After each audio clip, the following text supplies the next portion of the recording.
네, 유나이티드 문화재단 강덕영 이사장님 모셨습니다. 안녕하세요. 안녕하세요. 네, 이사장님 바쁘실 텐데 이렇게 또 시간 내주셔서 너무나도 감사드립니다.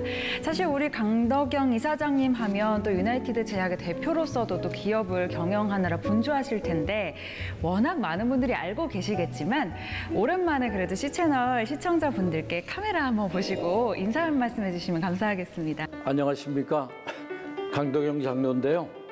오늘 또 오래간만에 C채널에 나왔습니다. 복음방송 C채널은 제가 애청하는 방송이기 때문에 아주 영광스럽게 나왔습니다. 감사합니다. 또 저희 방송을 애청해 주신다고 하니까 저희도 영광입니다. 사실 제가 유나이티드 문화재단 강덕영 이사장님이라고 소개를 해드렸는데 가장 최근이죠. 5월 23일이었어요. 찬송가 국제운동본부가 설립됐는데 또 이사장을 맡으셨어요. 먼저 어떤 단체인지 좀 소개를 부탁드려도 될까요? 찬송가 국제운동본부는 세계적으로 하도 찬송가를 부르지 않으니까 이제 그 회복운동을 해야 되겠다는 생각이 들었어요. 한국뿐만 아니고 뭐 영국도 미국도 찬송가는 얼로 가버리고 CCM이라든지 복음성가가 복예배 때 너무 이렇게 하니까 영국도 기독교가 죽었고 미국도 죽어가고 있고 기독교 자체가 전통적인 찬송가를 외면할 때 교회 부흥하고 연관이 있지 않느냐 이런 생각을 해서 이제 다시 우리가 가졌던 순수 복음 신앙이 되려면은 정통 찬송가가 다시 부활을 해야지 기독교가 다시 부흥을 하지 않겠나 이런 생각을 가지고 이걸 전 세계적으로 한번 펼쳐나갈 생각을 해봤습니다. 네, 그러면 좀 어떤 사역들을 좀 계획을 하고 계신가요? 기독교는 문화예요. 기독교 문화가 바로 기독교인데 구라파나 이런 데들이 기독교 교인이 10%도 안 된다고 그러더라고요. 그래도 기독교가 살아있어요. 왜냐하면 문화가 살아있기 때문에 구라파 쪽이나 이런 데는 미국도 그렇고 기독교가 살아있어요. 근데 우리나라는 기독교 문화가 너무 약해요.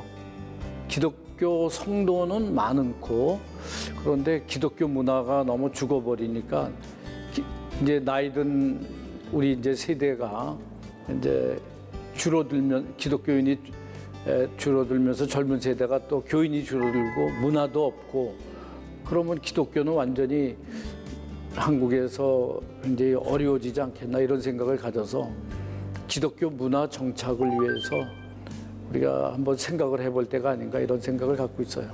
그러니까 기독교 문화가 바로 세워져야 교회가 계속해서 부흥할 수 있다. 그렇죠. 이렇게 생각하시는 거고 그 기독교 문화의 중심에는 바로 찬송가가 있다. 그렇죠. 이렇게 찬송가 보시는 건데 그 찬송가가 가지고 있는 힘 어디에 있다고 우리 이사장님께서 생각하세요? 저는 그렇게 생각해요. 찬송가의 힘은 그 찬송가 갖고가 있는 가사, 그 내용이 정말로 절실하게 쓰여진 가사들이고 이것들이 수백 년 지내오면서 공인을 받은 것들이에요.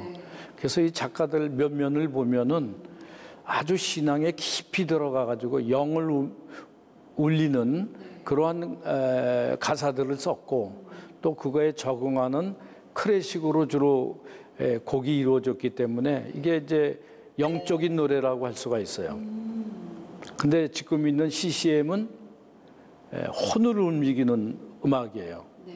그러니까는 혼에 호소하는 거는 어느 정도 하다가 시들어지면은 그게 다 없어져요. 어떻게 보면 감정적이고 더 강하다. 근데 이 대부분의 찬송가는 영을 움직이는 곡하고 영을 움직이는 가사가 공인을 받아가지고 찬송가로 선정이 된 거죠.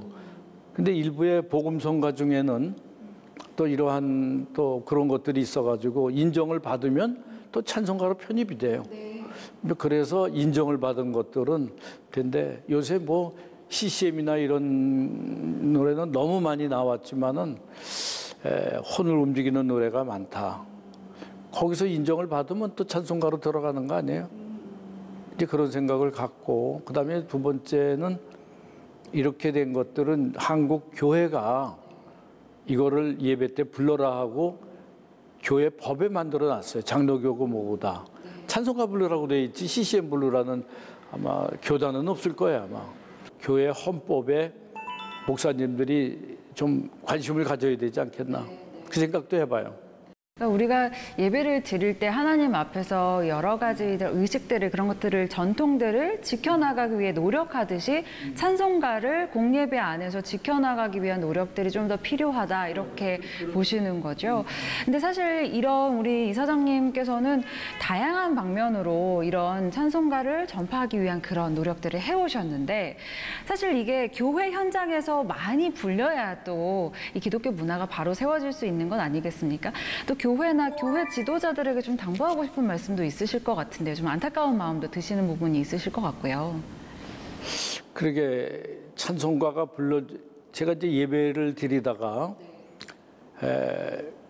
찬송가가 아닌 이제 CCM 곡이 이제 예배 때 나오면은 옛날부터 오래 교회 다닌 사람들은 그걸 잘 몰라요.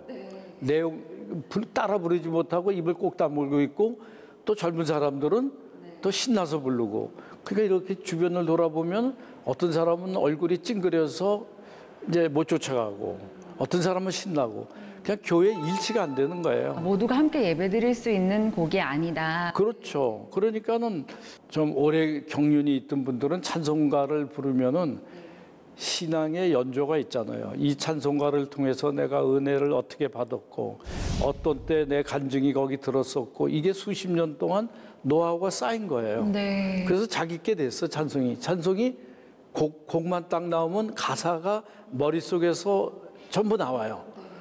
곡만 나와도. 근데 CCM은 부르려고 해도 따라 부를 수도 없고 곡도 마음에 안 들고. 그러니까 노인들 뭐 오래된 경륜 사람들은 이게 은혜가 안 되는 거라. 예배를 그냥 재미없이 드리고 그냥 쓸쓸하게 나오는 경우가 종종 있는 것 같아요. 나도 그런 걸 많이 느꼈는데 그런 것들이 근데 목사님들이 이제 예전에 목사님들은 찬송가를 좀 많이 하셨는데 요새 젊은 목사님들은 훈련을 또 CCM으로 받으신 모양이에요. 그래서 그것만 또 하시는 거예요. 그 은혜라고 생각을 한다고. 근데 어떻게 보면 이렇게 시대가 변하다 보면 많은 것들이 또 변하지만 우리가 반드시 변하지 않고 지켜야 할 본질 같은 것들이 있듯이 그게 교회 내에 우리 신앙인들이 반드시 지켜야 할 것 중에 하나가 찬송가다. 우리 이사장님께서 그렇게 말씀을 해주고 계신 것 같은데 사실 우리 이사장님의 어떤 개인적인 신앙 고백이 될 수 있겠습니다마는 찬송가와 얽힌 어떤 은혜의 순간 기억나시는 게 혹시 있으세요? 뭐 그거야 기억이 나는 게 우리 어머니가 노상 불렀던 찬송가. 어떤 걸 주로 부르셨어요? 뭐 찬송가라고 그러면 뭐 보혈 찬송가가 주로 많았던 것 같아요. 그거 계속 불렀던 게 어렸을 때부터 머릿속에 이게 딱 bek혔단 말이에요. 나도 그거를 또 bek혀가지고 그 찬송가만 들으면 옛날도 생각나고 어렸을 때 생각도 나고 또 힘들었을 때 생각도 나고 이런 것들이 다 찬송가 속에 이렇게 이제 들어가 있는 추억이 들어가 있는 거예요. 근데 이거를 교회에서 없애버리고 나도 모르는 이상한 막 북을 쳐대니까 저게 왜 교회에 들어왔나. 세속화가 되고 있지 않나 이런 생각이 들어요. 신학적으로는 세속화가 교회까지 파고 들어와가지고 우리를 하나님으로부터 떨어뜨리는 거 아닌가 이런 생각도 했어요. 그게 성경에는 뭐 세속하지 말라는 구절이 너무 많이 나오고 저게 세속화의 일종이 아닌가 이런 뭐 너무 좀 뭐 그런 생각을 이제 스스로 한 거니까 이건 뭐 정통적인 건 아니니까 참고로 하시는데 교회에 너무 세속화가 들어왔어요. 예를 들어서 지금 많은 교회들이 고통을 받고 지금 뭐 좀 법원에 가 보면은 교회가 투서가 재판이 엄청 많다고 그래요. 근데 그 전부 그 재판권을 들여다보면 돈에 관한 거예요. 돈에 관한 것이 목사님하고 교인들 간에 이게 맞지가 않아갖고 재판권이 엄청 많다고 그러죠. 그래서 이런 것들이 세속화의 일종이 아닌가. 이제 그런 생각을 그래서 교회가 욕을 먹는다 그러는데 교회는 욕을 먹을 일이 없어요. 잘못된 목사님이 욕을 먹어야 돼요. 근데 사회에서는 목사님이 잘못한 것이 교회가 잘못했다고 그런다고. 교회가 거기 뭐 잘못할 교회가 있어요? 교회는 가서 교인들은 11조 내고 하나님 말씀대로 살려고 몸부림치는 사람의 집단이 교회인데 왜 욕을 먹어야 됩니까? 나는 교회가 나쁘다, 뭐 교회가 어떻다 그런 사람 보면 화가 벌컥 나요. 교회가 뭐가 잘못이에요? 자기 시간에 하나님 믿겠다고 매달리는 사람이 집단이 교회인데 문제를 일으켰다고 그러면 그 교회 목사님이 문제고, 교회는 우리가 갖고 있는 문화를 그렇게 교회 기독교 문화를 여기다 완전히 대한민국에 정착시키는 것도 굉장히 중요한 문제다. 근데 문화가 기독교 문화가 사회에 정착이 되지 않으면 기독교는 정착이 안 돼요. 지금 미국만 하더라도 큰 문제가 있어요. 미국이 우리 이제 애들이고 손녀딸이고 지금 미국 가겠다고 그래서 내가 야단을 쳤어요. 미국이 지금 말이 아니다. 한국보다 더하다. 세속화가 너무 많이 돼가지고 하나님을 가리키는 게 아니고 다른 신을 가리키고 있다. 미국의 지금 대학 교육이고 중고등학교 교육이 동성애도 가리키고 뭐 젠더라고 그래가지고 뭐 이상한 거 가리키고, 미국이 미국을 가리키는 게 아니고 반미국을 가리키는 교육을 대학 교육부터 중고등학교까지 가르치기 때문에 절대로 안 된다. 지금 미국은 아니다. 네. 나쁜 거 배워온다. 그 얘기를 해서 안 보내고 있어요. 미국이 왜 그렇게 되는지 몰라요. 뭐 크리스마스를 크리스마스라고 부르지도 못하게 하고 부활절을 부활절이라고 부르지 못하는 나라가 미국이에요. 미국이 세운 게 종교의 자유를 찾아서 청교도가 세운 나라 아니에요. 이 나라가 지금 거꾸로 가고 있어요. 그래서 거꾸로 가는 다른 문화를 우리가 가서 우리 애들이 배워갖고 오면은 안 되겠다. 특별히 목사님들도 신학교가 전부 그런 교육을 하고 있어요. 그래 갖고 여기 와가지고 우리가 갖고 있는 우리 한국 교회의 전통적인 거를 훼손시키고 있다, 이런 생각을 나는 좀 하고 있는데, 우리나라에 순수하게 들어왔던 그 100년 전에 들어왔던 선교사들이 한 2,100명 정도 된다고 그러죠. 2,100에서 한 2,500명 된다. 미국에서 제일 또는 세계 각국에서 제일 복음적인 엘리트들이 들어왔어요. 세계 그냥 엉터리 선교사가 아니고 뭐 각 대학에서도 의과대학이고 뭐고 최고 엘리트들, 복음주의 엘리트 선교사들이 들어와서 진짜 하나님 복음을 한국에다 심었단 말이에요.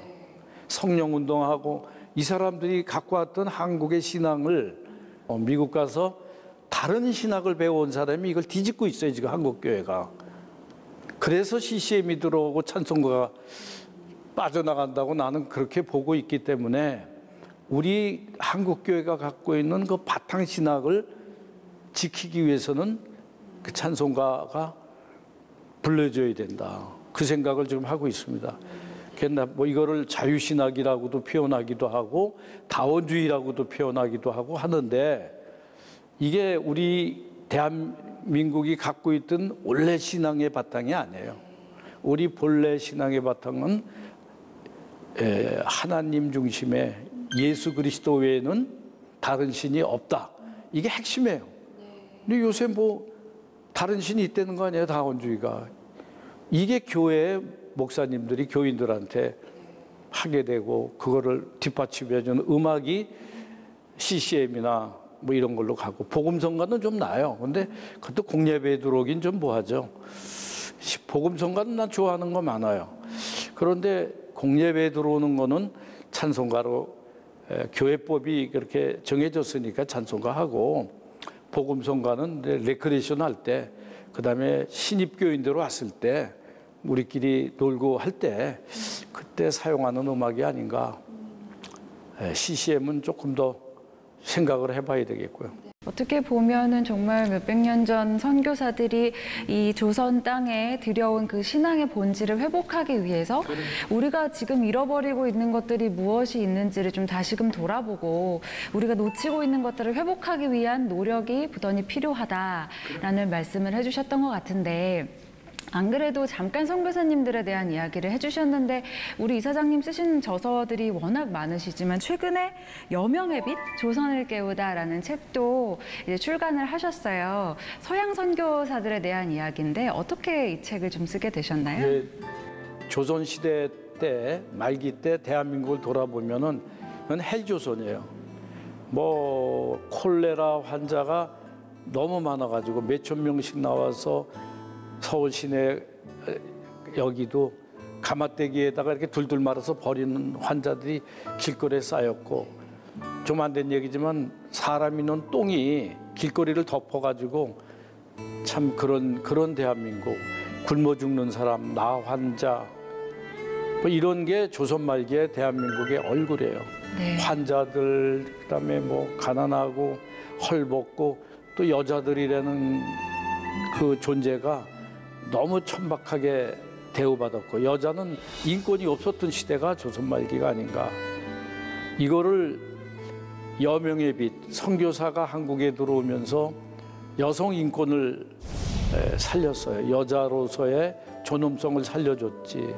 그다음에 그렇게 쓰러져 있는 환자를 위해서 병원을 다 만들었잖아요. 종합병원만 한 50여 개 만들었죠.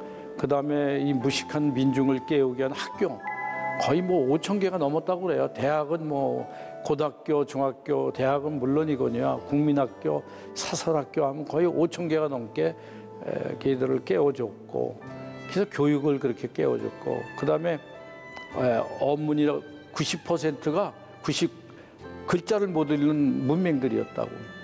이거를 한글은 있었는데도 문맹이야. 이거를 이제 문법을 정리하고 이걸 다 해가지고 성경을 번역해가지고 한글을 보급해가지고 문맹을 깨웠잖아요. 그게 이제 우리 한글하고, 그다음에 이제 문둥병 환자들이 너무 불쌍하니까 돼지 키우는 거 뭐 이런 거를 이제 또 농업을 또 가르쳐줘서 한국에다 농업에 대한 전수,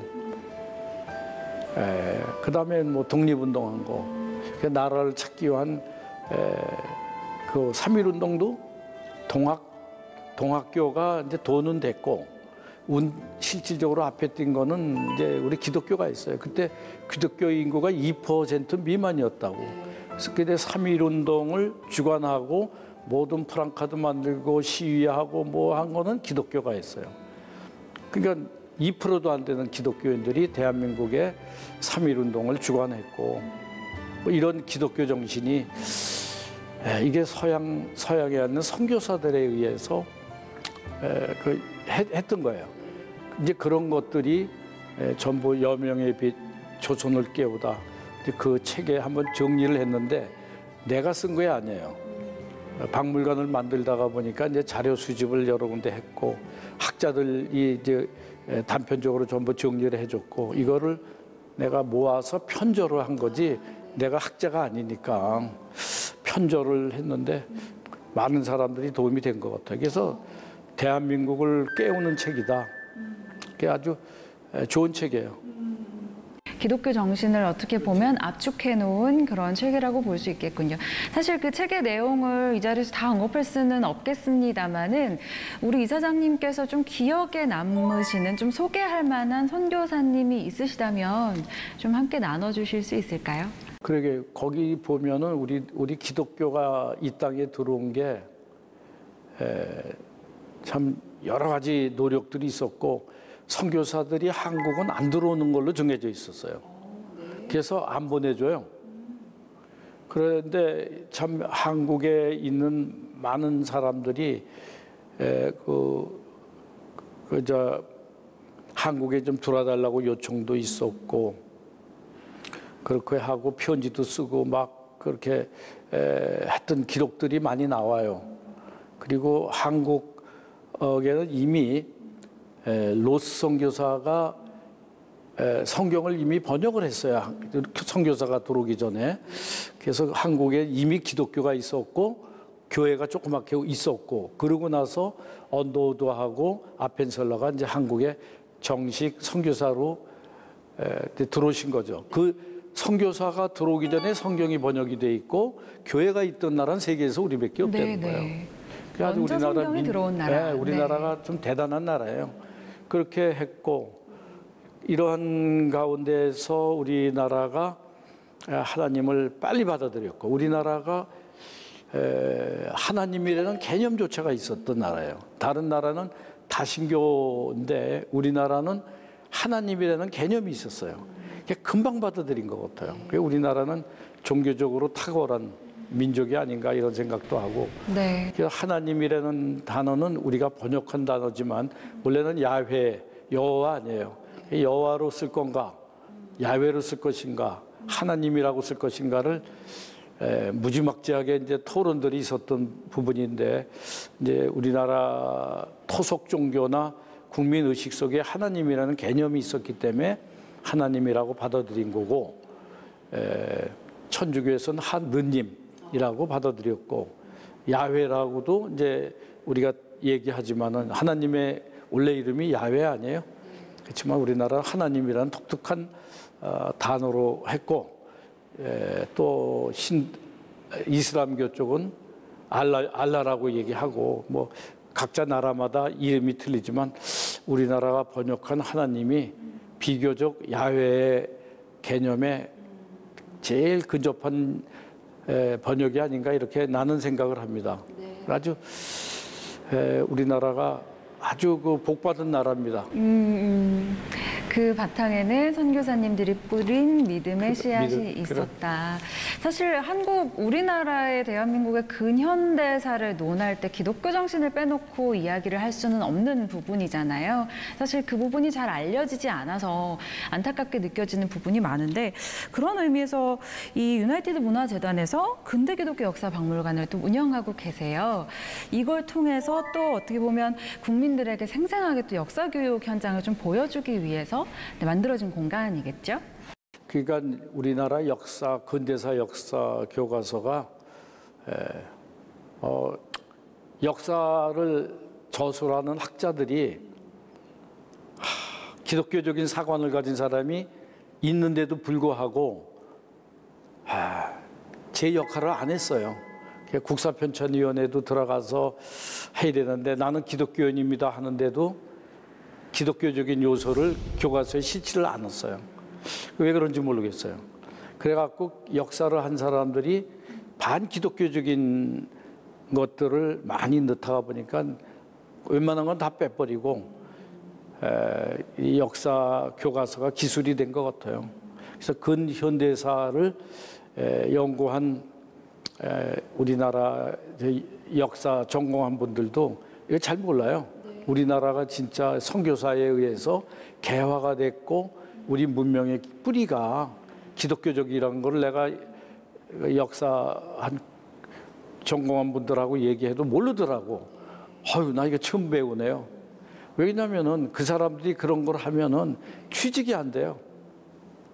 어떻게 학교 선생이라도 하고 싶어도 왕따를 당하니까.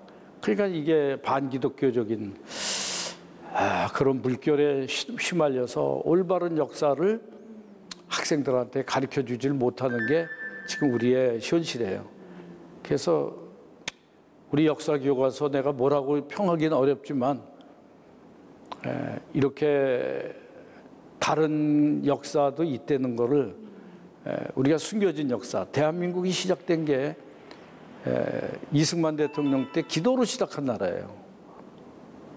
기도로 시작한 나라인데 이제 그런 것이 역사 교과서에 좀 나왔으면 좋을 것 같아요. 그리고 이 헌법 자체가 성문법이에요. 성문법인데 미국 거를 그냥 갖다가 그 정신 그대로 해가지고 성문화 시켰어요. 그게 미국 헌법하고 같아요. 자유주의, 민주주의, 자유민주주의에 기초가 됐고 인권이 있는 헌법이죠. 미국 헌법을 많이 닮았고 그래서 신앙에 기초한 미국 헌법을 우리가 갖고 왔기 때문에 아주 참 자유민주주의의 모범이 되는 헌법을 우리가 만들었고 이걸 또 이승만 대통령이 시행을 했고 그래서 대한민국의 시초가 기독교로 시작한 거죠. 이승만 대통령이 이제 그 당시 국민들 투표를 해봤어요.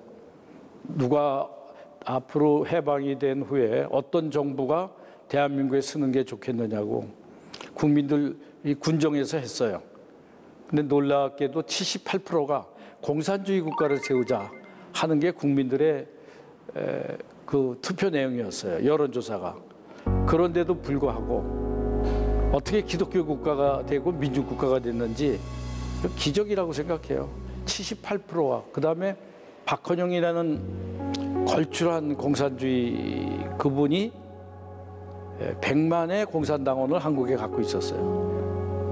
그러면 이 대한민국은 공산주의로 갈 수밖에 없는 그런 나라였었는데 어떻게 이게 기독교 국가가 됐고 자유민주주의가 돼서 오늘날 우리가 이렇게 살고 있는지 이거 하나님이 아니면 못하실 일이라고 나는 확신하고 있어요. 생각을 해봐요. 국민의 78%가 우리는 공산 국가를 원한다.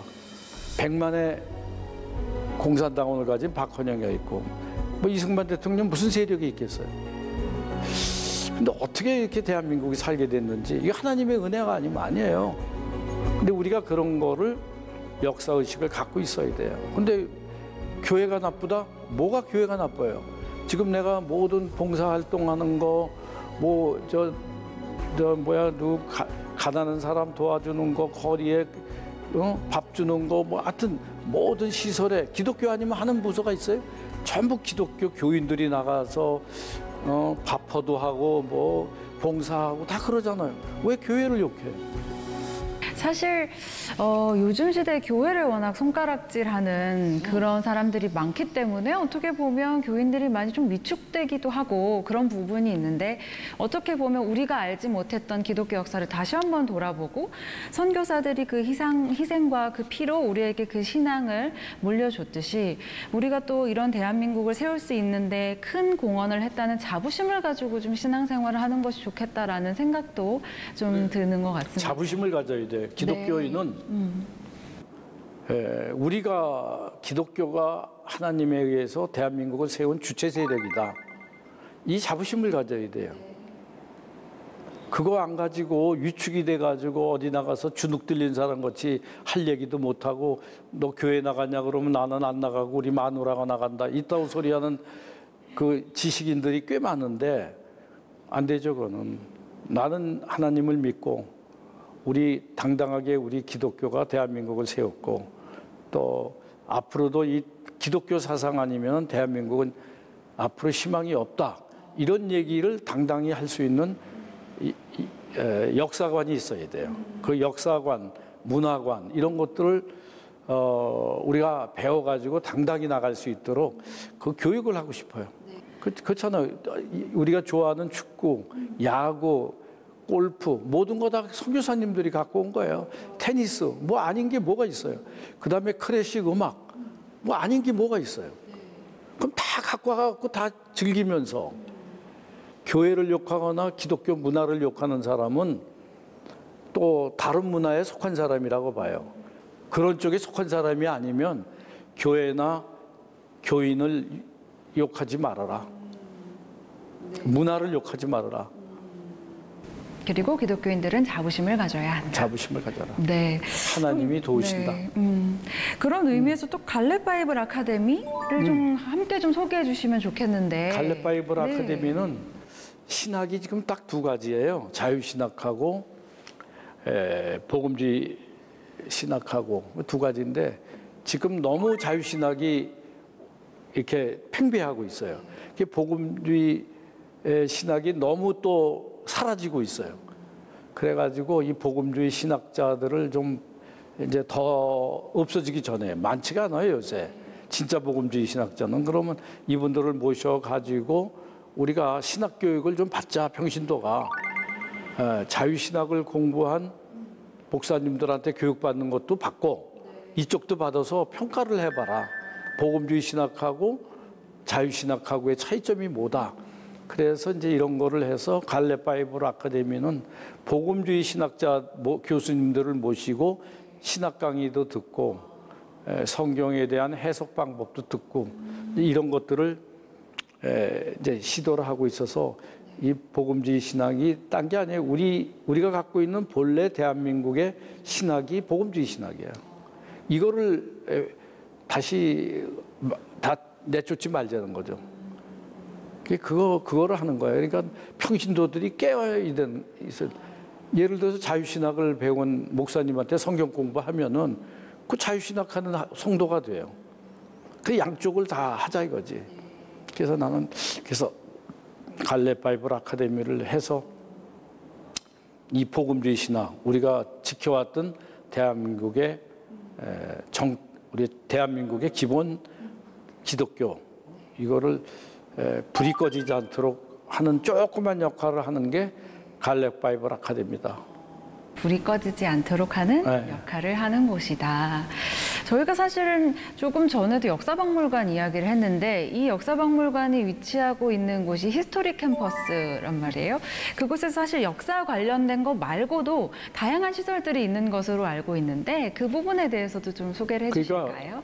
기독교 문화에 관한 거기 때문에 거기에는 이제 첫째가 음악에 관한 공연장이 이제 한 400석짜리 실내 공연장이 있고 그다음에 숲속에 있는 야외 공연장이 한 1000명 들어가는 야외 공연장을 만들어서 기독교가 예술이니까 공연장하고 그다음에 이제 미술관 조그맣게 해서 미술 좀 보게 하고 이 두 가지가 이제 하고 그다음에 우리가 갖고 있는 도서관 기독교 서적 같은 거 하는 도서관을 이제 좀 만들었고 그다음에 이제 우리가 있는 역사 선교사님들의 역사박물관 해놓고 그 젊은 선교사님들이 왜 이 땅에 와서 생명을 걸고 자손 대대로 2대, 3대까지 한국을 살렸나 하는 기본 정신이 뭐냐?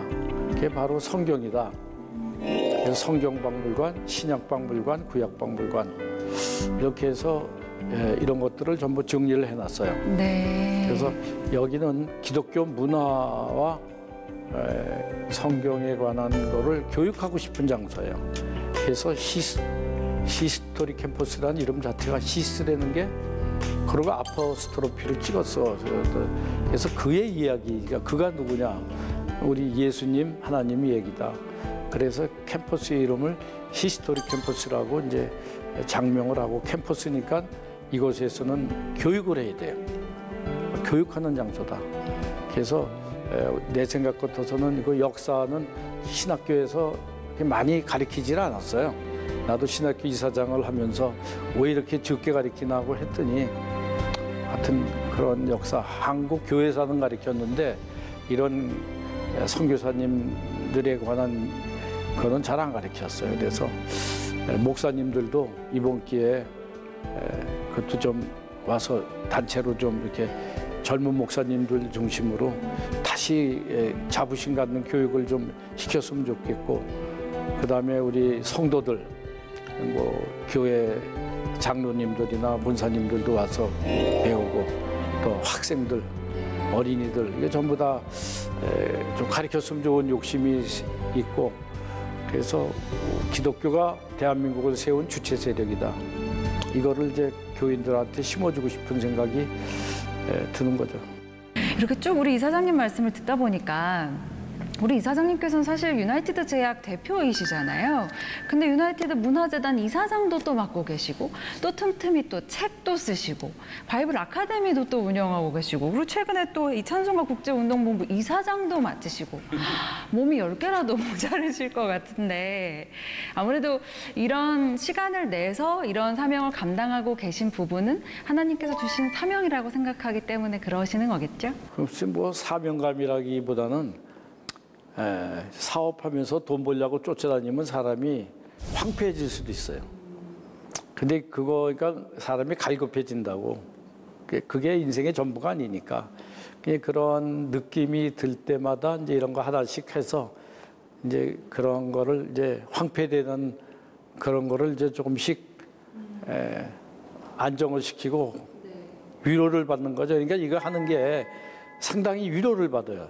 그런 거 하면은 굉장히 즐겁다고. 네. 그러니까 스트레스를 업무 중에 많이 받아도 뭐 이런 일을 하면은 가슴이 시원하게 뻥 뚫려요.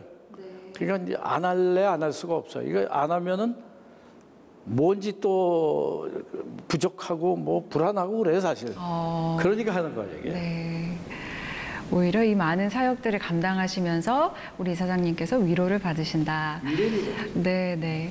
사실 뭐 우리 이사장님께서는 이렇게 많은 일들을 하고 계신데 또 기업을 경영하시면서 왜 힘든 일이 없으시겠어요? 그럴 때 혹시 우리 이사장님께 좀 힘이 되는 찬송가가 있다면 어떤 찬송가를 좀 즐겨 부르시고 혹시 들으시는지? 케이스마다 틀린데 네. 뭐 많이 부르는 게 이제 내 주를 가까이 뭐 이런 것들을 많이 부르고 또 뭐 기분이 좀 업됐을 때는 또 뭐 하나님 지으신 세상 뭐 그런 것도 하고 하여튼 찬송은 가지 즐거울 때 부르는 노래, 슬플 때 부르는, 우울할 때 부르는 노래가 종류별로 다 있어요. 그러니까 그걸 맞춰서 또 흥얼거리기도 하고 그래서 힘이 되는 곡조 있는 기도가 바로 찬송이다.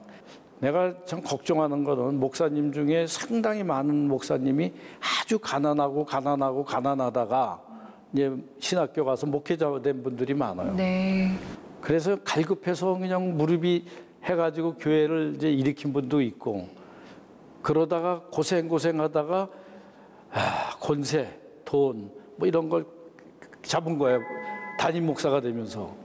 그러면서 다윗이 조금 한눈 팔듯이 하다가 실수하는 목사님들이 너무 많이 생겨요. 돈에 관한 문제, 여자에 관한 문제, 이게 사회 문제를 일으키는 거라. 그래서 나는 이렇게 생각해요. 신앙이 뜨거울 때 하고 지금하고 틀릴 수가 있어요. 그러니까 오늘의 내가 내일의 내가 아니고 내일의 내가 모레의 내가 아니에요.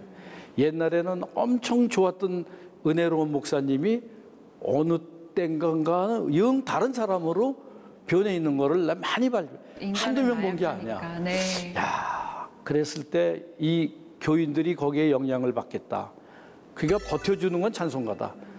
아무리 목사님이 뭐 다른 설교하고 뭐 변했다고 그래도 이 찬송하고 본인이 가진 기본 신앙으로 이제 버텨나갈 수가 있어요. 이 찬송이 뒷받침이 안 되면은 같은 교회에서도 20년 전에 모셨던 목사님, 30년의 목사님, 지금의 목사님이 신학이 다 틀려. 그거 아시는지 몰라요.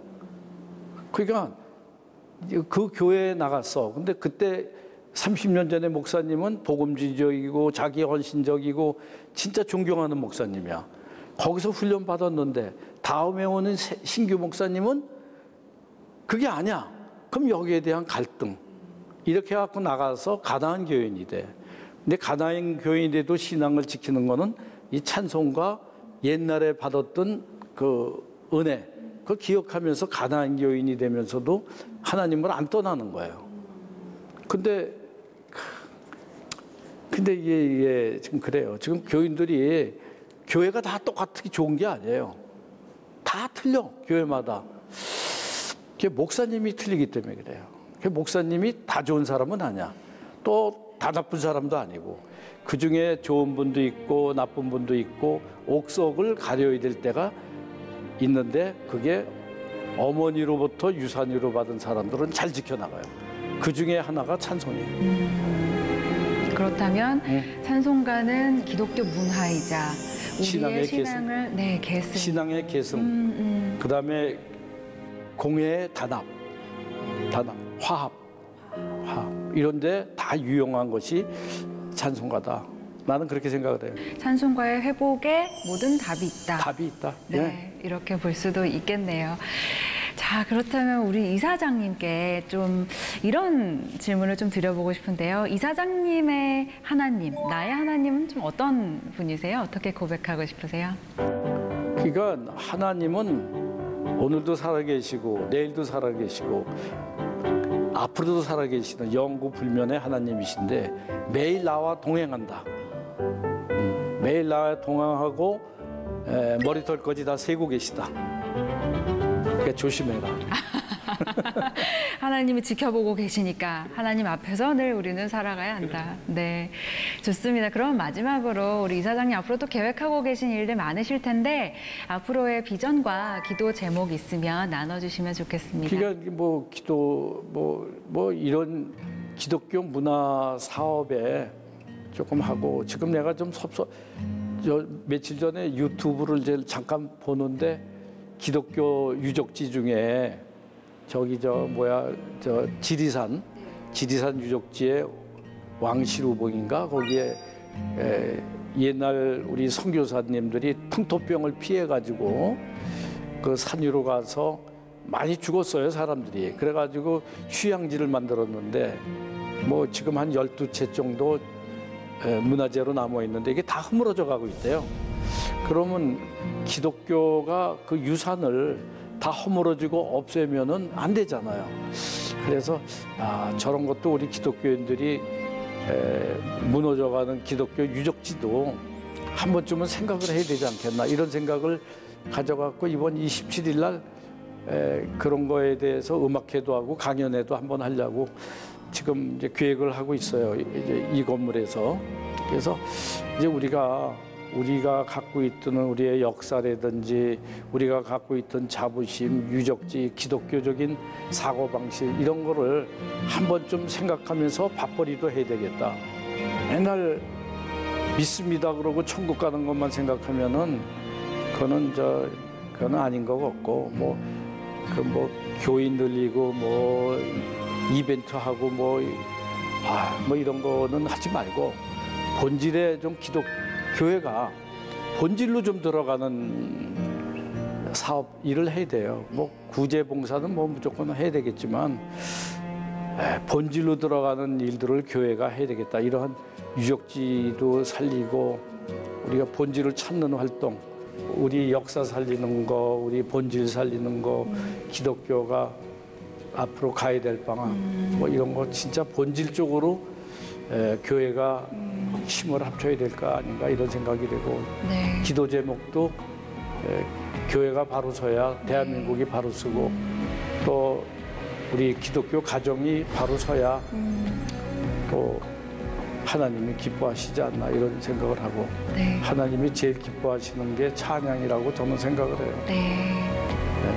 그렇게 생각을 하고 기도 제목을 그렇게 잡았어요. 알겠습니다. 우리 이사장님이 하시는 사역이 정말 우리 많은 교회 현장에서 정말 씨앗이 되어서 찬송가가 정말 더 많이 불려지고 그를 통해서 기독교가 다시 회복되는 그날이 오기를 저희도 함께 기도하도록 하겠습니다.